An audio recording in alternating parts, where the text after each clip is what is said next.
በቃ የተከዛችሁበትን የሆነ ጊዜ አላልፈውም አልወጣውም ያላችሁትን ነገር የተከዛችሁበት ቦታ እስከማይታያችሁ ድረስ ተካዚያችሁ ይጠፋል። ያዘናችሁበት ቦታው እንኳን ትዝ እስካይላችሁ ድረስ ሀዘናችሁ ብን ብሎ ከናንተ ይጠፋል። መጓዝ ብቻ ነው ያለው አማራጭ። ባይዘው ጉዞ የምወድበት አንዱ ምክንያት ይሄ ነው። ህይወት ጉዞ ነው። ቢደክምም መሄድ አለብህ። ማቋረጥ ሽንፈት ነው። ኢማጂን አሁን እዚህ ባቋረጥ ማንን እንጎዳለሁ? ራሴ ይመሻል፣ እንስሳ ሊኖር ይችላል ምናምን፣ ራሴ ነው የምጎዳው፣ ማንንም አልጎዳም። ቦታችሁን ብታቋርጡ ተስፋ ብትቆርጡ ምን ብትሉ የምትጎዱት ራሳችሁ ነው። ዓለም ላይ ምንም ነገር አይፈጠርም።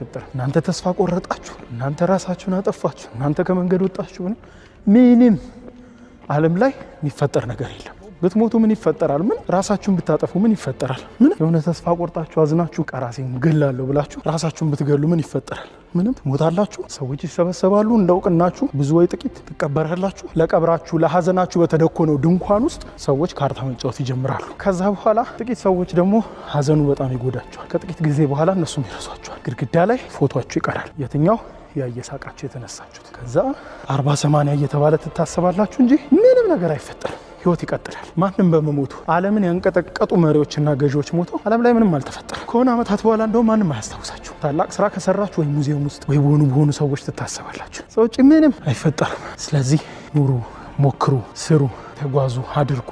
እናንተና የምትወዷቸው ብትሞቱ ሊጎዱ የሚችሉ ሰዎችን ሊያዝኑ የሚችሉ ሰዎችን አብራችሁ ሆናችሁ ጉዟችሁን ቀጥሉ ከነርሱ ጋር። አይመስላችሁም እንጂ የምታጎሉት ቤት ይኖራል፣ የምታጎሉት ህይወት አለ። ጥቂት ሰዎች ውስጥ ማንንም ባትጎዱም የምታጎሉት ቤት ግን አለ። ለዛ ብላችሁ ኑሩ።